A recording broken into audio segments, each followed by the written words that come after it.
Umiikot hindi lamang gulong, kundi pati na ang diwa ng pagkakaisa habang matagumpay na isinagawa ng Ifugao Police Provincial Office ang isang makulay na fun bike activity bilang bahagi ng pagdiriwang ng ika-30 na Police Community Relations Month at pagpapatibay ng suporta ng PNP Wellness Program.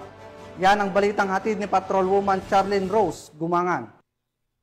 Ay na idinayos ng Ifugao Police Provincial Office ang isang makabuluhang fun bike bilang bahagi ng pagdiriwang sa ika-30 Police Community Relation Month at bilang suporta sa PNP Wellness Program nito lamang Hulyo 2025. Ang naturang aktibidad ay pinangunahan ni Police Colonel Jeremias G. Oyawon, Provincial Director ng Ifugao Police Provincial Office, katuwang ang mga kalahok mula Ifugao State University, Ifugao Mountain Bikers, Batang Lagawe Cycle Team, at mga miyembro ng lokal na komunidad. Nagsimula ang rota sa Ifugao Police Provincial Office Ground pababa sa Ibulaw Bridge, papunta sa Barangay Hukab, Kiangan, at tumawid pabalik sa IPPO sa pamamagitan ng Barangay Kaba, Lagawi Road. Kinilala ng Ifugao Police Provincial Office at nagbigay ng mga token ang tatlong nangunang kalahok sa civilian category na sina Ginang Christine Henry T. Mission, BJ D. Boboban, at Pablito J. Tindungan Jr. Kinilala din ang tatlong nagwagi sa uniform category na sina Police Major Rodolfo T. Fatug, Police Executive Master Sergeant Marlon D. Abuan,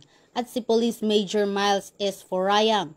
Bukod pa rito, isang espesyal na parangal ang ibinigay sa isang 76 taong gulang na nagtatapos, si Ginoong Alberto T. Lumawi, bilang pinakamatandang kalahok, habang kinilala din si Miss Trixie G. Pinkihan bilang top female finisher. Sa kanyang mensahe, pinahayag ni Police Colonel Oyawon ang kanyang taus-pusong pasasalamat sa lahat ng kalahok, lalo na sa mga miyembro ng mga komunidad na naglaan ng oras upang suportahan ang kaganapan. Ang mga aktibidad tulad nito ay hindi lamang nagtataguyod ng kalusugan at kagalingan, kundi pinapalakas din ang ugnayang nagbubukod sa atin. Ang aktibidad ay dinisenyo ng Ifugao PNP upang higit na mapatibay ang ugnayan ng pulisya, partners, stakeholders at komunidad. Mula dito sa bayan ng Lagawe, ako ang iyong PNN correspondent, Patrolwoman Charlene Rose Gumangan, alagad ng batas, tagataguyod ng balitang pulis.